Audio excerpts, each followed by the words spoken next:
त्यातील नैसर्गिक संख्या, पूर्ण संख्या, पूर्णांक संख्या, परिमेय संख्या, अपरिमेय संख्या या उपघटकाचा आज आपण अभ्यास करणार आहोत.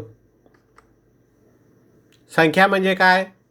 अंकगणित शास्त्रामध्ये दशमान पद्धतीत एकूण 10 संख्या चिन्हे आहेत. 0, 1, 2, 3, 4, 5, 6, 7, 8, 9 या 10 संख्या चिन्हांचा वापर करून आपण गणितातील सर्व संख्या तयार करू शकतो. या संख्या चिन्हांच्या मदतीने तयार झालेल्या सर्व अंक समूहाला आपण संख्या असं म्हणतो. नैसर्गिक संख्या आपण कोणत्याही वस्तूंची गणना करण्यासाठी किंवा कोणत्याही प्रकारची मोजणी करण्यासाठी ज्या संख्यांचा उपयोग करतो त्या संख्यांना नैसर्गिक संख्या असं म्हणतात. नैसर्गिक संख्या या अनंत आहेत, म्हणजे त्यांना कोणताही अंत नाही. उदाहरणार्थ 1, 2, 3, 4, 5, 6 अनंतापर्यंत.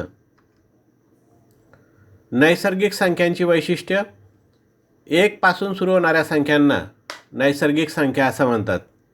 म्हणजेच नैसर्गिक संख्यांची सुरुवात ही 1 पासून होते. सर्वात लहान नैसर्गिक संख्या ही 1 आहे.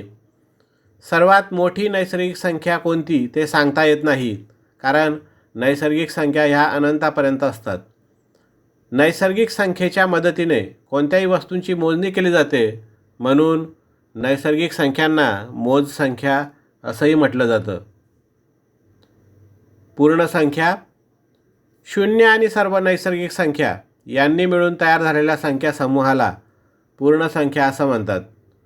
म्हणजेच 0, 1, 2, 3, 4, 5, 6, 7 या संख्यांच्या संचाला पूर्ण संख्या संच असं म्हणतात. म्हणजेच 0 आणि सर्व नैसर्गिक संख्या यांनी मिळून तयार होणाऱ्या संख्यांना पूर्ण संख्या असं म्हणतात. पूर्ण संख्यांची वैशिष्ट्य 0 पासून सुरू होणाऱ्या संख्यांना पूर्ण संख्या असं म्हणतात. सर्व नैसर्गिक संख्या संच या पूर्ण संख्या संचात देखील असतात.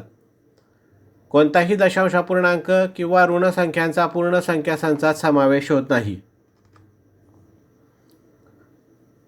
अंकगणित पूर्णांक संख्या अंकगणितातील 0 तसेच सर्व धनसंख्या व ऋण संख्या यांनी मिळून जो संख्यांचा समूह तयार होतो त्याला पूर्णांक संख्या संच असं म्हणतात. उदाहरणार्थ -4, -3, -2, -1, 0, 1, 2, 3, 4 अनंतापर्यंत. याचा अर्थ मध्यभागी 0 असेल व उजवीकडे धनसंख्या 1, 2, 3, 4 अनंतापर्यंत, डावीकडे ऋणसंख्या -1, -2, -3, -4 अनंतापर्यंत अशा संख्या संचाला पूर्णांक संख्या संच असं म्हणतात. पूर्णांक संख्यांची वैशिष्ट्य पूर्णांक संख्या संचात सर्व नैसर्गिक संख्या व पूर्ण संख्या यांचा समावेश होतो.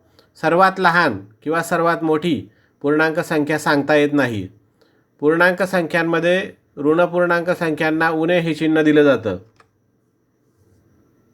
पूर्णांक संख्यांमध्ये धन पूर्णांक संख्यांना अधिक हे चिन्ह दिलं जातं, परंतु धन चिन्ह प्रत्येक वेळा अंकापुढे लिहिणं आवश्यक नसतं.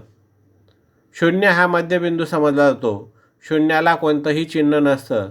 0च्या उजवीकडे धनसंख्या तर डावीकडे ऋणसंख्या असतात. परिमेय संख्या रॅशनल नंबर ए ही पूर्णांक संख्या व बी ही शून्येतर पूर्णांक संख्या असेल तर a/b या संख्येला परिमेय संख्या असं म्हणतात. कोणत्याही संख्येचा छेद 0 हा अंक सोडून इतर कोणताही अंक असेल तर त्या संख्या अंश आणि छेदात लिहिल्या असेल तर त्या संख्यांना परिमेय संख्या असं म्हणतात. उदाहरणार्थ -3/4, 3/7, 1/7, 5/17 इत्यादींना परिमेय संख्या म्हणता येईल. परिमेय संख्यांची काही वैशिष्ट्य सर्व धन किंवा ऋण संख्या या परिमेय संख्या असतात. 0 ही परिमेय संख्या आहे, कारण 0ला 0/1 या स्वरूपात व्यक्त केलं जातं. परंतु 0 छेदाच्या जागी असेल तर त्याला परिमेय संख्या म्हणता येणार नाही. उदाहरणार्थ 7/0 या संख्येला परिमेय संख्या म्हणता येणार नाही. परिमेय संख्यांमध्ये अंश किंवा छेद यामध्ये धन किंवा ऋण स्वरूप असू शकतं. जेव्हा अंश आणि छेद दोन्ही धन स्वरूपाचे असतील तर त्या संख्येला धनपरिमेय संख्या असं म्हणतात. उदाहरणार्थ 3/8, 4/7, 5/9 यासारख्या सर्व संख्यांना धनपरिमेय संख्या असं म्हणतात.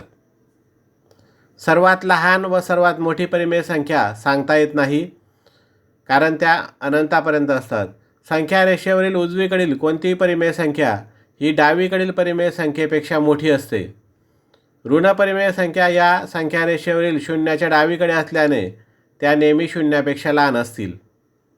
कोणत्याही दोन परिमेय संख्यांच्या दरम्यान अनंत परिमेय संख्या असतात. अपरिमेय संख्या इरॅशनल नंबर्स.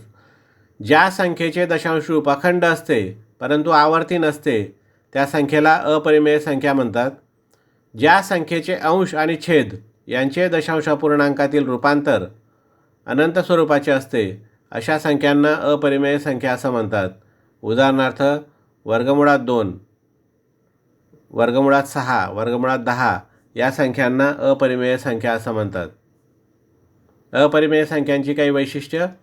पूर्ण वर्ग नसलेल्या संख्यांची वर्गमुळे अपरिमेय संख्या असतात. अपरिमेय संख्या या अंश किंवा छेद या स्वरूपातच असतात. अपरिमेय संख्यांची अंशाची आणि छेदाची किंमत किंवा दशांश रूपांतर अनंत स्वरूपाचे असते, त्यामुळे त्याची निश्चित किंमत दिसत नाही. वास्तव संख्या. परिमेय संख्या व अपरिमेय संख्या या दोन्हींचा मिळून जो संख्या समूह तयार होतो त्याला वास्तव संख्या समूह असं म्हणतात. प्रत्येक परिमेय संख्या ही वास्तव संख्या असते. त्याचप्रमाणे प्रत्येक अपरिमेय संख्या ही देखील वास्तव संख्या असते. सर्व प्रकारच्या परिमेय व अपरिमेय संख्या यांनी मिळून ज्या संख्यांचा संग्रह तयार होतो त्याला वास्तव संख्या असं म्हणतात. अशा परिमेय व अपरिमेय संख्या या अंशाच्या ठिकाणी किंवा छेदाच्या ठिकाणी असतात. उदाहरणार्थ 6, 3, 2/√3, 5/7, 12/6 इत्यादी संख्यांना वास्तव संख्या असं म्हणतात.